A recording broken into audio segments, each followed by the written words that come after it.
Good evening and welcome to News Hour. Coming up in this edition, Police Monitoring Board settles its financial obligations to key international coffee and cocoa organizations. Defense for Children International Sierra Leone Intergenerational Dialogue reports over 60% children face injustice in Sierra Leone. And pupils across Sierra Leone write the mathematics paper as West African Senior School Certificate examination continues. All these stories and more lined up in this edition of News Hour. Stay with us for the next hour. My name is Daphne Zainab Kamara.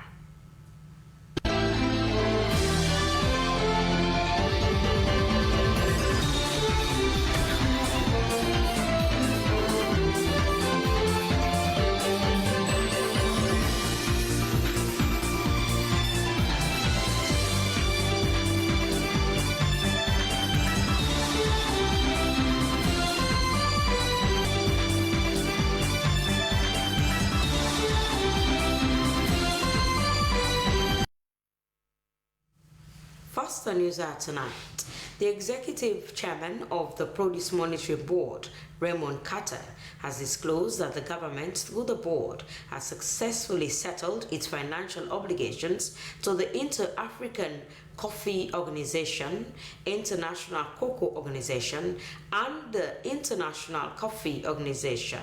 According to Mr. Carter, the settlement cleared accumulated arrears totaling close to 300,000 euros, restoring Sierra Leone's full membership standing within these key international commodity organizations. He made the disclosure during a news briefing held at the Produce Monitoring Board conference room in Freetown.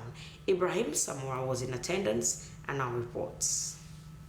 This briefing was designed to update journalists on recent development in line with the Produce Monitoring Board call for 2026, a year of impact, high-tech institution, measurable result and action in adherence to the declaration of President Bio 2026 Year of Action. The executive chairman used the media engagement to catalogue a number of reforms and achievements since he took office following his appointment by President Bio. The executive chairman of the Produce Monitoring Board, Raymond Carter, said the move to settle the country's financial obligations to the Inter-African Coffee Organization, International Cocoa Organization, and the International Coffee Organization reaffirmed Sierra Leone's commitment to active engagement in global cocoa and coffee governance, international cooperation, and sustainable agricultural trade development, adding it would also strengthen the country's ability to participate in shaping international policy, standards, and initiatives affecting the future of the cocoa and coffee sectors. He told newsmen that the settlement comes at a pivotal for global produce trade as international markets increasingly require stronger compliance with sustainability, traceability, legality, environmental due diligence, and responsible sourcing standards. We acted early. We mapped 173 farms. So 163 farms mapped is proof of our traceability systems working. Obligations settled. We have paid 299,000 euros. The government has paid almost 300,000 euros of international obligations. He said full participation in these organizations will enhance Sierra Leone's access to technical expertise, market intelligence, policy dialogue, strategic partnership, and capacity building opportunities essential for competitive, investable, resilient, and sustainable produce sector. Mr. Carter underscored the importance of the reserved membership benefit, citing access to technical assistance, research collaboration, sustainability programs, market information, policy advisory support, investment promotion platforms, and participation in international forums on commodity trade, climate resilience, value addition, and market development. He commended President Biya for his continued commitment to agricultural transformation, economic diversification, and export development. Director of Operations Didan Sankor and Assistant Director Monitoring and Evaluation and Filler Operations Usman Alpha Kagbo, Produce Monitoring Board, described the settlement as a milestone achievement for the board, noting 95% of the country's cocoa beans enters the European market. They underscored the importance of partnership, noting that the board has expanded its partnership locally and international level, adding in 2026, staff of the institution benefited from capacity building training on price risk management from development partners. Ibrahim Samura.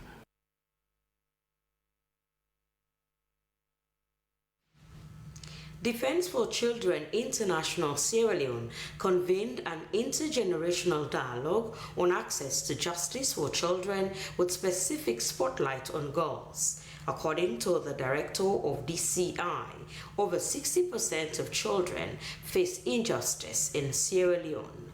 Yusuf Posire Suma filed in this report.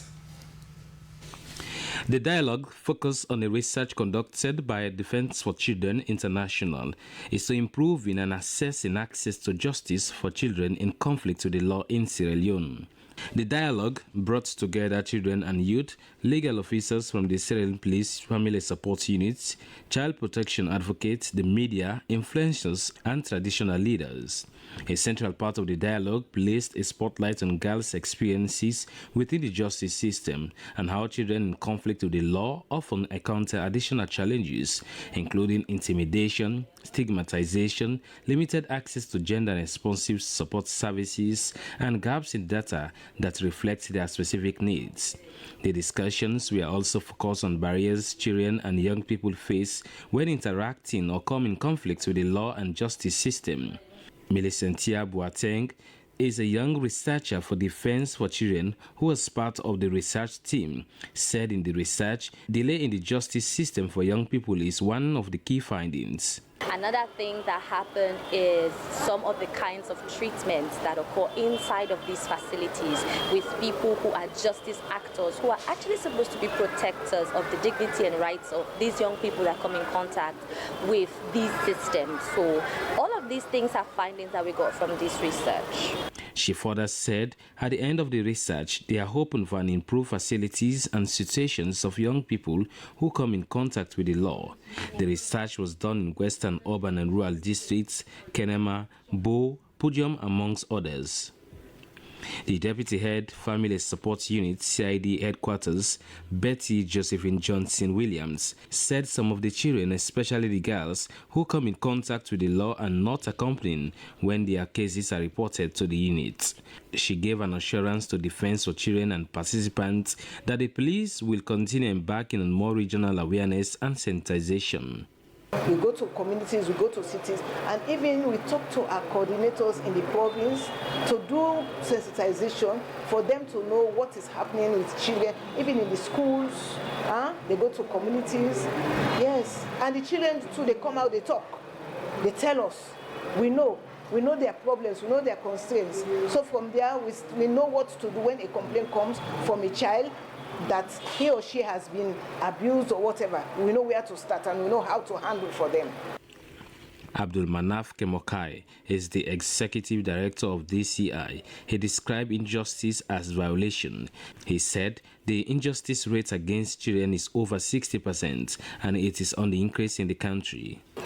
Injustice rate against children is still over 60%, if I would say that, across all institutions, because the system has not been developed in such a way that you have effective monitoring system and accountability system in place to hold people who are not even applying the very laws that we have accountable. So people are more applying their individual understanding about justice or whatever they want to do in terms of who is influencing them and things like that. Discussions concluded with calls for stronger collaboration between justice institutions, child protection actors, and community structures to prioritize prevention, rehabilitation, and reintegration. Also, centering both children's perspectives and the particular experiences of girls is key to building a justice system in Sierra Leone that is fair, inclusive, and responsive to the rights of all children. Yusuf Mosiri Suma, SLBC News, Freetown.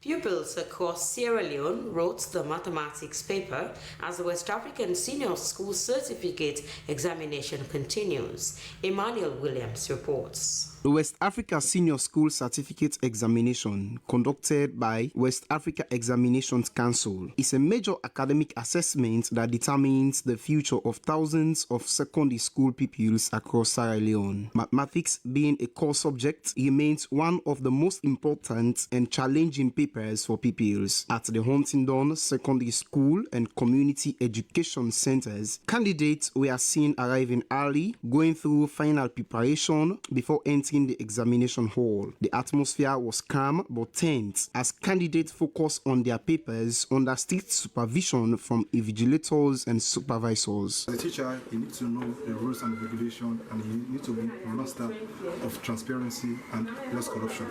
So therefore, there is no malpractice based on my knowledge and what I've watched and understood about the center.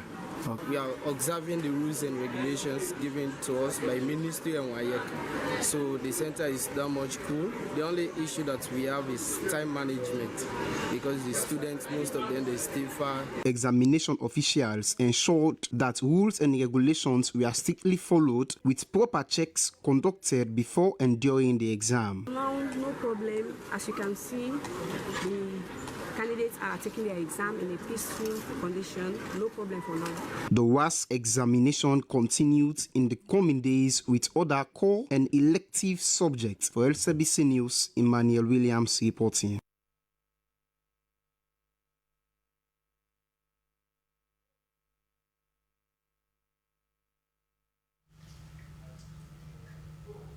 During the ongoing 2026 West African Senior School Certificate Examinations, candidates at the Genesis Senior Secondary School Examination Center in Regent Village, Western Rural District, sat to the General Mathematics paper under WAEC supervision. Our reporter, Christiana Kamara, has more.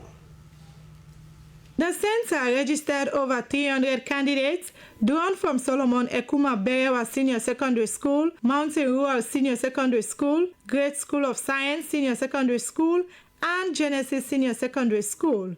The examination, written on the 2nd of June 2026, comprised both essay and objective components and was conducted in line with WAEC examination procedures. Invigilators were present throughout the exercise to ensure compliance with candidates completing the essay section before proceeding to the objective paper. A delay was recorded before candidates proceeded to the objective section due to a challenge in opening a sealed examination package supplied by WAEC.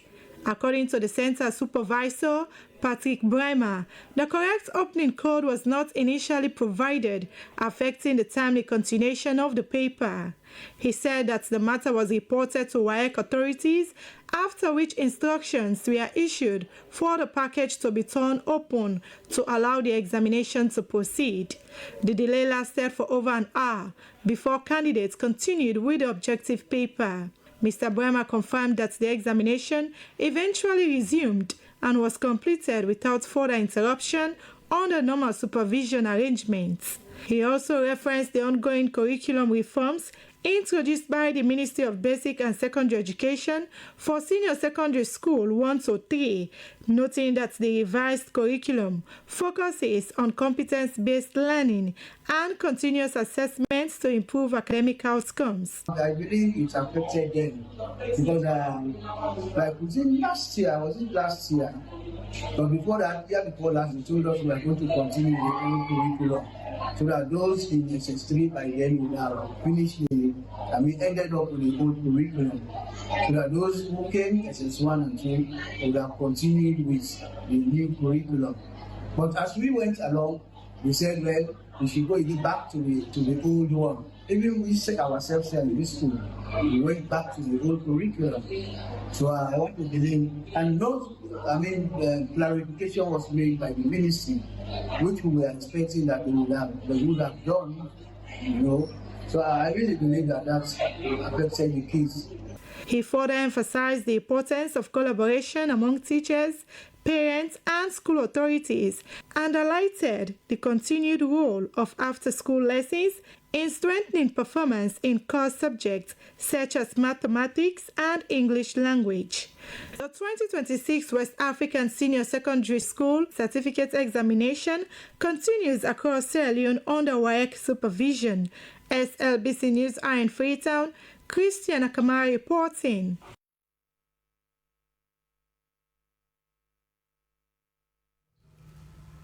Questions are being raised over the legitimacy of recent leadership elections conducted by the National Elections Watch. By the Executive Director of the Network Movement for Democracy and Human Rights, Abdul Karim Habib. He has publicly challenged the outcome of the elections, citing what he describes as unconstitutional violations, electoral irregularities, and conflicts of interest. Speaking on television, Habib called for the immediate nullification of the elections and fresh polls. Esther Sako put this report together. The National Elections Watch recently announced a new leadership team following its national meeting held on the 28th and 29th of April 2026, where Charles Kef Kobai was elected chairperson with 41 votes representing over 60% of valid votes cast. The coalition described the process as transparent, credible, and reflective of democratic principles, noting that 68 out of 74 delegates participated in the election. However, the outcome is now being challenged by the Executive Director of the Network Movement for Democracy and Human Rights, Abdul Karim Habib, alongside other aggrieved member organizations. On SLBC's Good Morning Sierra Leone program and other media houses, Habib questioned the credibility and legality of the electoral process, alleging that the elections was conducted under conflicting constitutional documents which had not been properly adopted by the coalition's highest decision-making body. They actually came forward with a candidate from Secretariat. This same candidate was the one that conducted as a returning official for Northern Region, Northwest Region, and Western Region. Yeah. So for that reason alone, he's not qualified. We said that this because the candidate approached me for me to step aside because he's my brother, he's my friend, very close. According to a formal legal letter sent to New by Teddy Kouma, an associate, on behalf of Habib and other complainants, concerns were also raised over what they described as an irregular voters register, alleging the inclusion of individuals who were not constitutionally entitled to vote. The complainants further alleged that some senior officials within the coalition openly campaigned for Charles Kef Kobai while serving in administrative roles, an action they say compromised the neutrality of the electoral process. Another key concern relates to the eligibility of Kef Kobai himself. The petition also alleges that non-elected former district officials participated in the voting process and that the sequence of elections was altered without proper authorization, allowing individuals without an electoral mandate to vote in the chairperson election. Based on these concerns, the complainants have demanded the immediate suspension and nullification of the elections. The group has given New 48 hours to respond to the demands. Complete corruptive elections, so we don't recognize that person. That's why we refer. The baseline here is Mrs. Samba was supposed to conduct a clean elections and hand over to whoever should be. As of now, New had not publicly responded to the allegations contained in the legal correspondence. The coalition had earlier maintained that the elections were conducted in a smooth, orderly and transparent manner. SLBC News, Esther Sako reporting.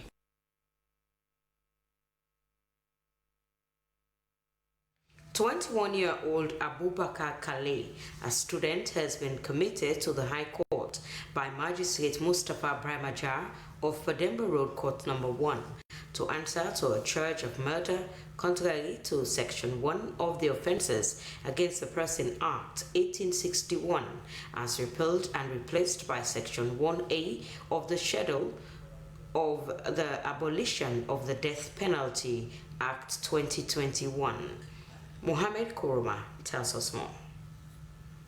According to the particulars of offense, the defendant on Monday, 6th April 2026 at Moiba, Kisi in the western area of Freetown, allegedly murdered one Mohamed Bangura.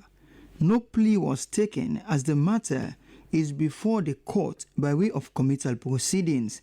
Leading evidence for the prosecution, Superintendent of Police Tomi Zaiza called prosecution witness number 1, DPC 18670 Mohamed Lamin Bangura, attached to the Regional Police Division at Ross Road Police Station. The witness told the court that he recognized both the defendant and the deceased.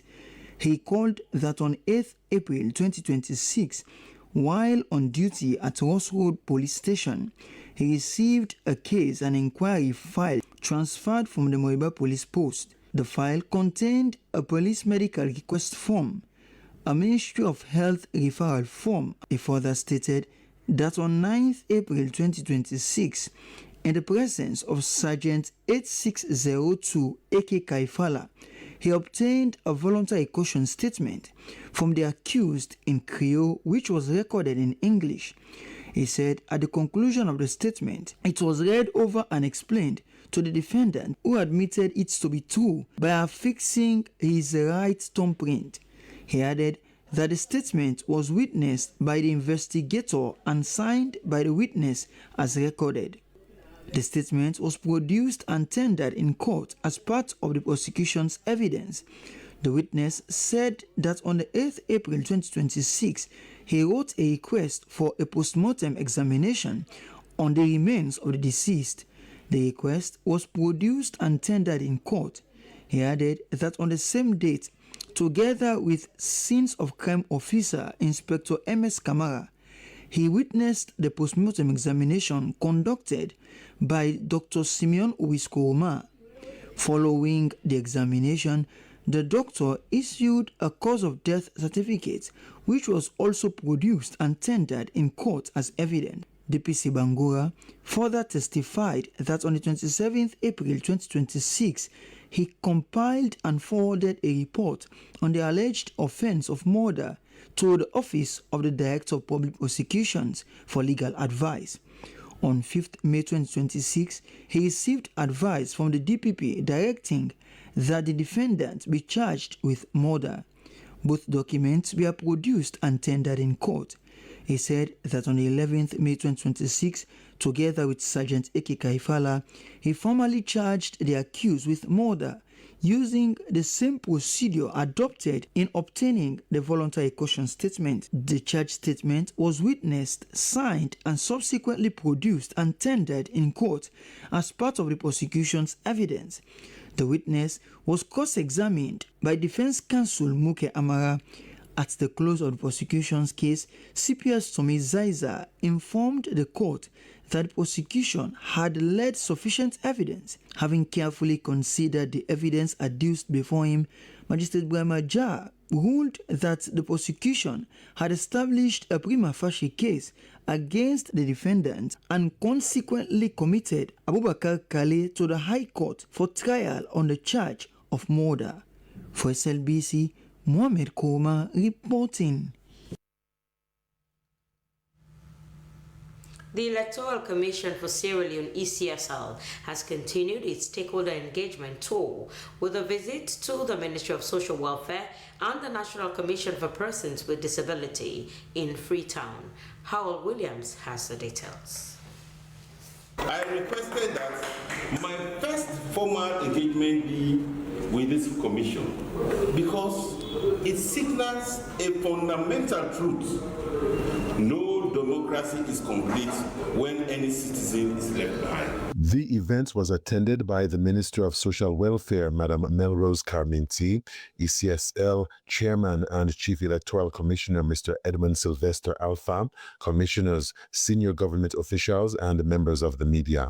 NCPD Chairman and Chief Commissioner, Mr. Brema Sharif, presented a position paper to the ECSL Chairman, highlighting key recommendations aimed at improving the participation of persons with disabilities in the electoral process. Mr. Sharif noted that in the 2015 population and housing census, Sierra Leone recorded over 93,000 persons with disabilities. He said that among them, many continue to face social and institutional barriers that limit their full participation in society. Despite their substantial presence, persons with disabilities continue to face social, environmental, institutional, and attitudinal barriers that limit their participation in public life, including electoral processes. Promoting the full inclusion of persons with disabilities in governance and elections is both a human rights obligation and a democratic imperative. An accessible and disability inclusive electoral system is essential to ensuring equal participation, strengthening representation, and fulfilling Sierra Leone's commitments under national laws and the United Nations Convention on the Rights of Persons with Disabilities. Responding, ECSL Chairman Mr. Edmund Sylvester Alpha reaffirmed the Commission's commitments to promoting inclusive elections. He assured the NCPD that ECSL will continue working to ensure persons with disabilities are actively involved in the country's democratic processes. For too long, persons with disabilities have faced physical, attitudinal, and procedural barriers at polling stations. This meeting marks the end of business as usual and the beginning of the new era of deliberate, enforceable inclusion. Assistive tools and materials, they also came out in the position paper. The Commission within this electoral cycle will review concerns on improving the use of assistive tools and materials for the conduct of the 2028 elections.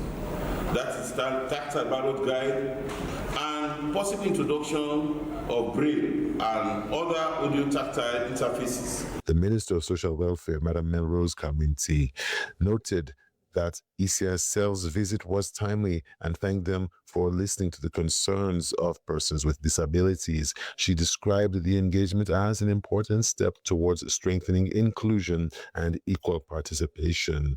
The visit ended with a tour of the NCPD headquarters at New Englandville, where ECSL officials were briefed on the Commission's work and ongoing efforts to support persons with disabilities across the country.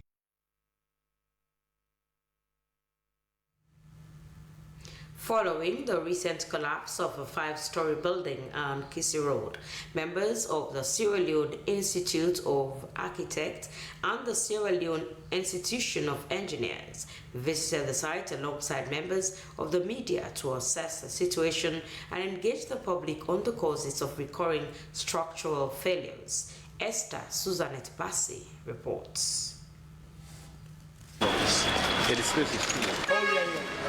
The collapse of the 5-story building on Kissy Road once again raises serious concerns about construction practices and regulatory enforcement in Sierra Leone. During a joint visit to the scene, representatives of the Sierra Leone Institute of Architects and the Sierra Leone Institution of Engineers expressed deep concern over what they describe as avoidable disasters caused by poor construction standards and a lack of qualified professional supervision. According to the professionals, preliminary observations reveal serious structural deficiencies, including improperly spaced reinforcement stirrups and the use of unsuitable construction materials. They stress that many buildings across Freetown continue to be constructed without the involvement of registered architects and engineers, increasing the risk of catastrophic failure.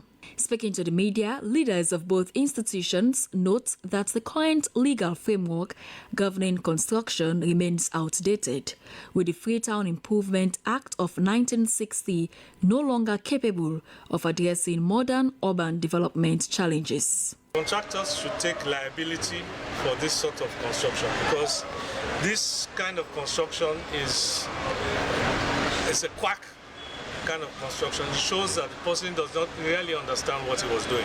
We found what we call stirrups, those horizontal, that bind the main rods together. We saw spacing of as much as 415 mm to 600 mm here, which is about 3 to 4 times what it's supposed to be.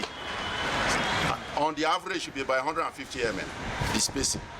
It's there for everyone. The design needs to be done, by a certified engineer who will put his stamp on it. These are measures, and this is where I think the Minister of Land will come in, because before they issue building permits, they need to ensure that the drawings that are presented have been certified and stamped, by a professional and qualified. The institutions disclose that a revised National Building Code has already been developed, with contributions from architects, engineers, government agencies, and development partners. They hope the proposed code, currently awaiting parliamentary approval, will strengthen construction standards and improve public safety nationwide. Meanwhile, residents and business owners affected by the collapse voiced frustration over the recurring incidents. Some describe living in constant fear as unregulated construction continues. Affected shop owner also expressed concern about the economic losses they suffer as a result of the collapse. Well, from then, we don't see any one of them show up. Since the incident happened last week midnight to Tuesday morning, none of the owners of the collapsed building have come back. We have not received any calls from them, and we have not received any assistance. So we just offload recent, we'll take some plasma, they on a smart TV, they'll go put on your side where this building will take place, so everything cover. The architects and engineers emphasize that ensuring building safety requires close collaboration among government institutions, professional bodies, developers, and contractors. As investigations continue, experts maintain that stronger enforcement of building regulations, coupled with mandatory professional supervision, remains critical to preventing future building collapses and protecting lives. For SLBC News, Esther Suzanette Bassi reporting. In case you've just joined us, you're watching Newshour, coming to you live on SLBC Television in Freetown. We continue with more stories. Road experts are warning that overloaded commercial vehicles are causing extensive damage to the country's road network, increasing maintenance costs and posing serious safety risks to road users. These concerns were raised during the final stakeholder validation workshop on axle load regulations and vehicle load management strategy organized by the Sierra Leone Roads Authority, the Family Kingdom Resort in Aberdeen. Freetown. The aim was to address vehicle overloading and protect the country's road infrastructure. Esther Suzanette Bassi again.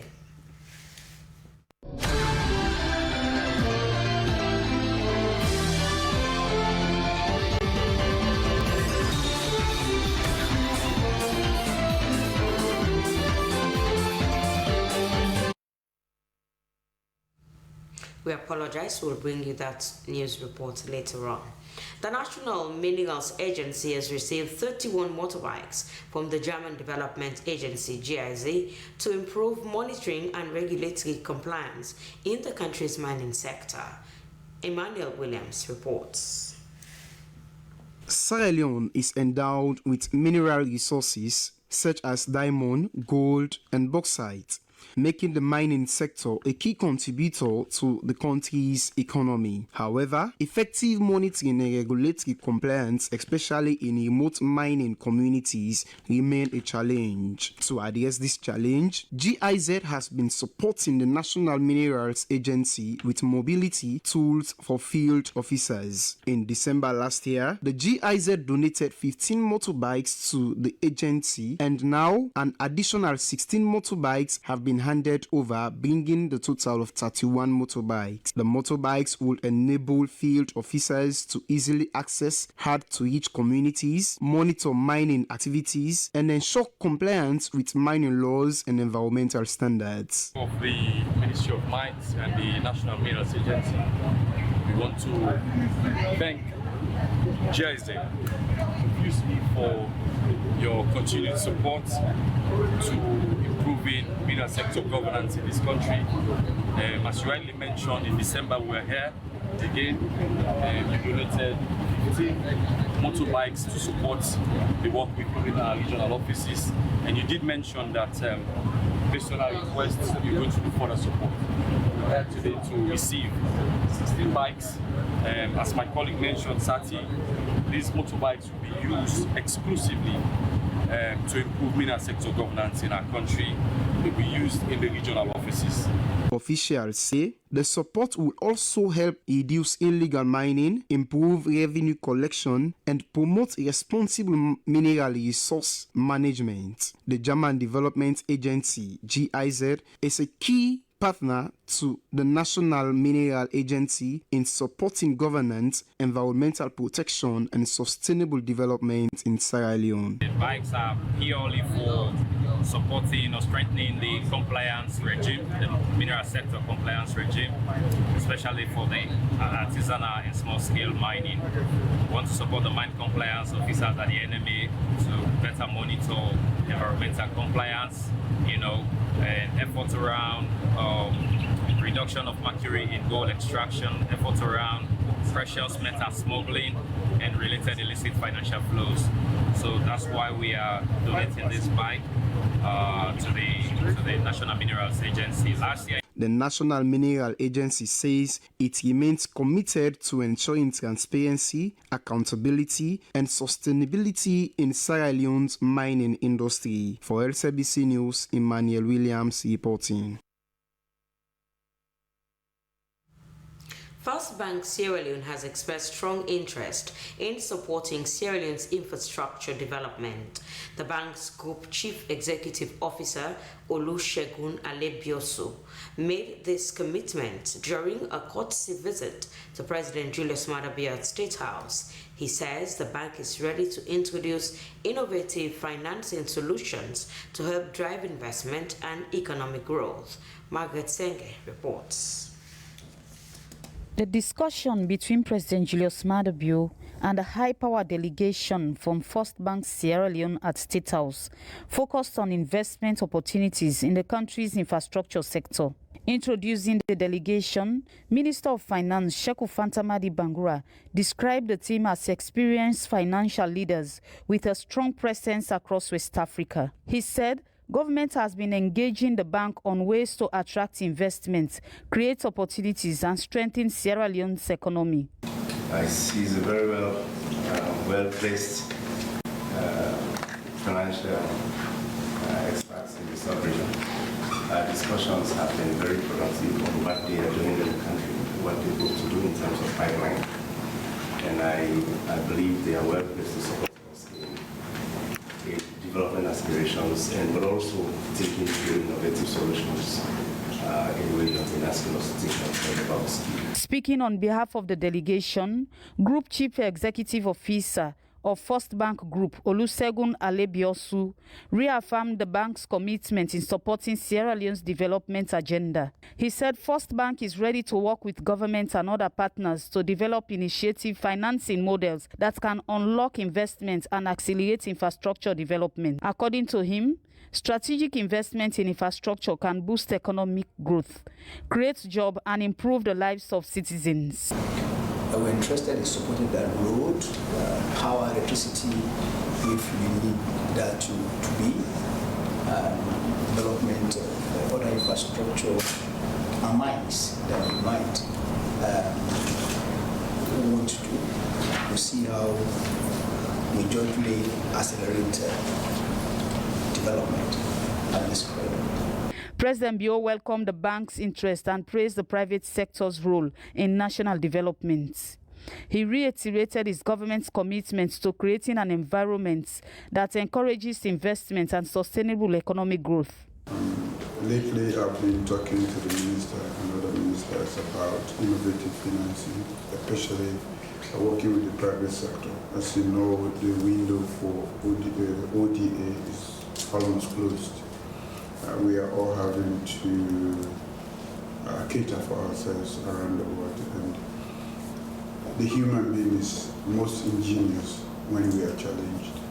And as operators in this economy, it would be nice for us to look at ways, not killing the banks, but also creating other avenues for us to have the means to be able to develop, especially the infrastructure, the innovative finance that you are talking about. The president stressed that infrastructure remains at the heart of his government's development agenda. He said roads, energy, transport, and other crucial infrastructure projects are essential for transforming the economy and improving service delivery. President Bio added that Sierra Leone looks forward to building strong partnership that will deliver tangible results for the people. We have been thinking quite a lot along that line, but it's always extremely difficult. But if we sit down and have a conversation, we can, of course, allay your fears, but identify established cash flow from certain institutions so that you know that, okay, you are making a sacrifice now, but at the end of the day, you will have returns as a bank. But that allows us not to be stuck in the past, but to move on with the development programs.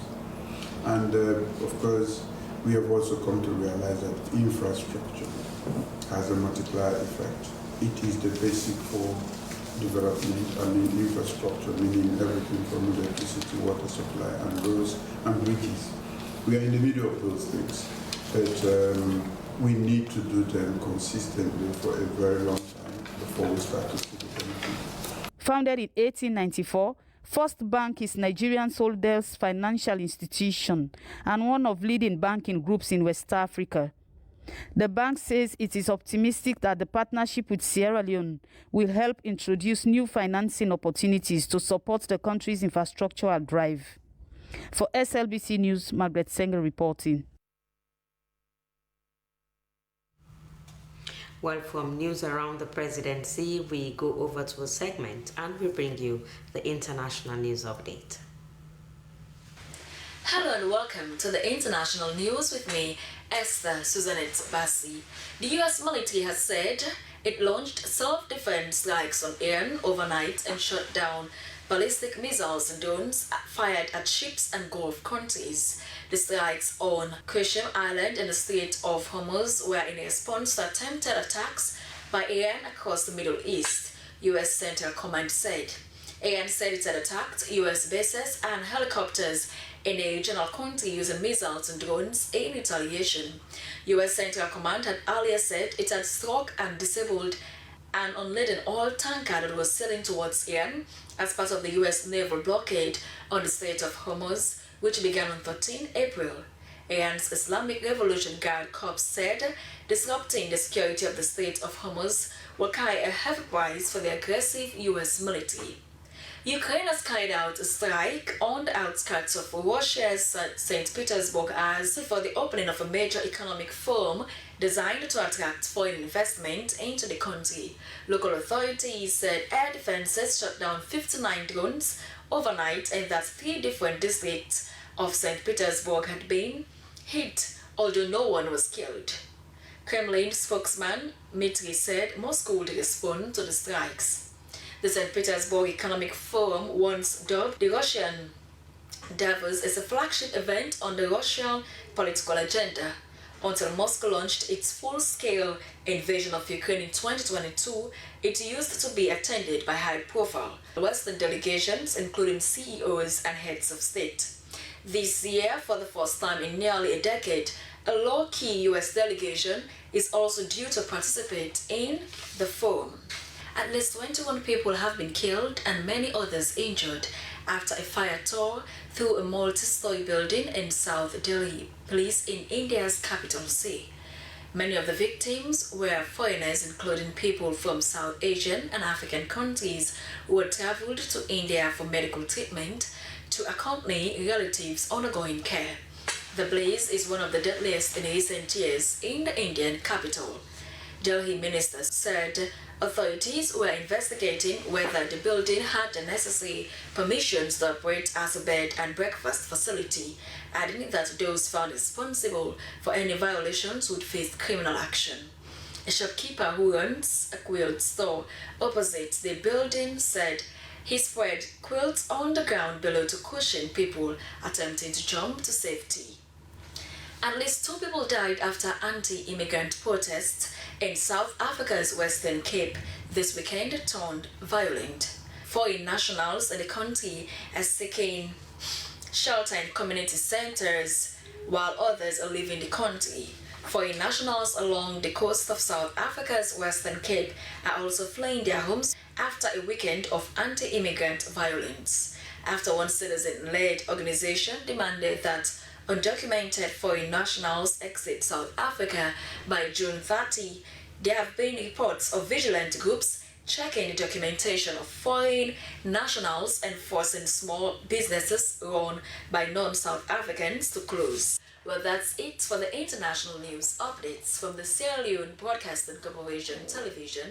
I am Esther Susanette Bassi. Thanks for watching. Continue to stay glued. Up next is the entertainment update. Hello and welcome to Entertainment News with Mr. Ahmad Baba Toure. In this edition of Entertainment News, Idris Elba receives knighthood from King Charles III, and Aminish releases the video of song titled Pills featuring one of Sierra's youngest singers, Kari. Now, one of Sierra's pride, actor Idris Elba, who is a British icon and globally celebrated star, has officially become Sir Idris Elba after receiving his knighthood from King Charles III at Windsor Castle. The well-deserved honor was awarded for his outstanding services to young people and his long-time advocacy against knife crime through his Elba Hope Foundation, which celebrates the Elba's massive cultural impact well beyond the screen. As part of his dreams to make the world a better place, not only as an actor entertaining people, but also changing lives. We say congratulations to Sir Idris Elba. We love you, of course, Sierra Leone. We are proud of you. We congratulate you. Say congratulations, Idris Elba. And finally, on this edition of Entertainment News, Sierra Leonean music star, Afrobeat superstar Aminish, Aminata Sharif, popularly known as Aminish, released her EP weeks ago, and the songs are going viral on social media and people are vibing to the songs. And just recently she released the video of one of the songs on the EP, Pills, featuring an upcoming rising star, Kari. The song is nice, dope. It talks about emotion, what you do when you are sad or emotionally down. The song is nice. It's on social media. Let's get a taste of the song. Everybody's got a broken heart, hiding my fears behind a smile. People will love you when you get more to give. Holding my fam with no hope to keep. Serenity was deep within. I can't feel my mind. No interest, spoke cannabis, hiding from my smile. So many things I don't wanna be, holding my tears down.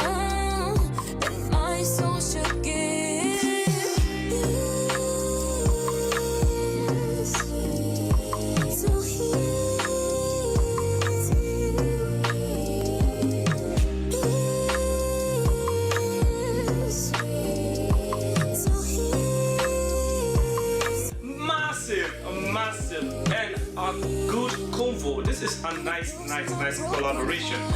Two classic singers, Aminish and Kali. Well, we say kudos to Aminish, more hits, more flies, more. Well, that's all we have for this edition of Entertainment News. I've been your presenter, Sparman Babature. Thanks for watching and keep watching the SLBC.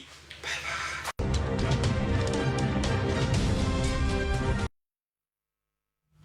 And now to our final segment, the sports update.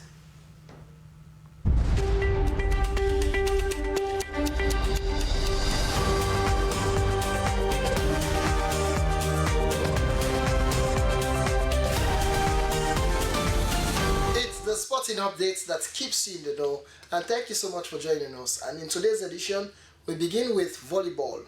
Now, the Western Area Volleyball Championship will be another eye-catching event for players within the region. Well, according to the organizers, they are hoping to stage a competition that will capture the hearts and minds of volleyball lovers in Sierra Leone.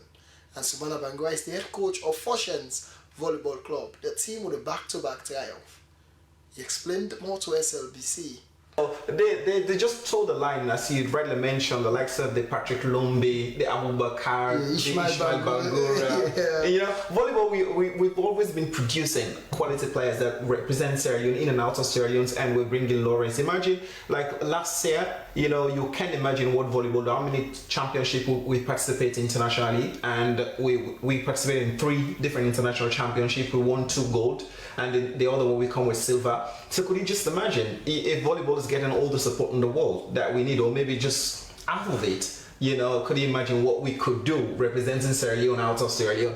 So it's an amazing thing. So those boys like Suleiman Bangura, you're mentoring, like took that boy from nothing, from zero, bringing up from Foshan Volleyball Club. And Foshan's also has been that name now that is bringing up the players. So it always the face. There has been the time it was the Youngster Volleyball Club. Exactly. They've been bringing these players, Super 6, they bring up these players. But now it's a Foshan's. It tells the dedication I'm putting in to, you know, develop young boys, because it takes extreme dedications and passion to be able to keep this going, because I mean, arguably, we all know the realistic things, and we don't have that many, you know, to be able to manage things going, pay coaches and other things. So it takes selfless effort, you know, to always, you know, get your time, prepare, you know, workout, training, and go to the courts there to train the boys all the time, mentor them, you know. So it takes extra dedication to do that. And the thing that have been giving me this motivation, so I can sit back and see what my boys are doing internationally, representing Sierra Leone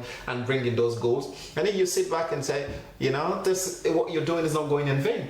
You're building up people that are representing your nation, and how much could you be proud for something like that? You know, that way we can build and contribute. And imagine when we have like there's all the, you know, drugs affecting society, and then you have a community now, you have a lot of young boys, they're almost tempted to go into drugs, you know, because of lack of support and other things. But you have volleyball there and all the sport and discipline that are keeping these boys away from these things, because we're mentoring them. For me, especially my team, you know, nobody can smoke, neither drink. You monitor all of them, so you're contributing to their lives and to the nation. So I think this is keeping us going.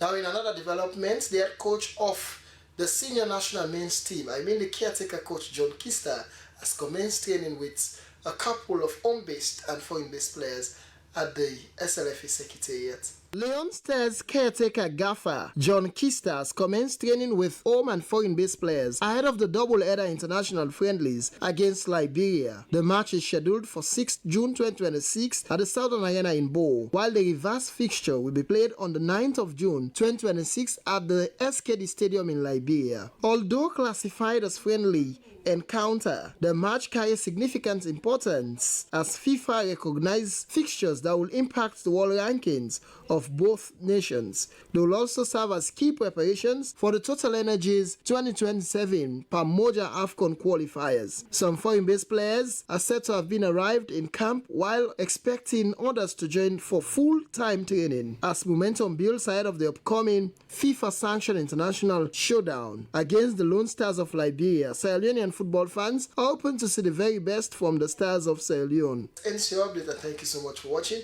See you next time.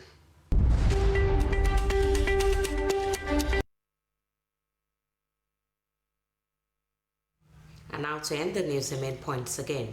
The executive chairman of the Produce Monitoring Board, Raymond Carter, has disclosed that the government, through the board, has successfully settled its financial obligations to the Inter-African Coffee Organization, International Cocoa Organization, and the International Coffee Organization.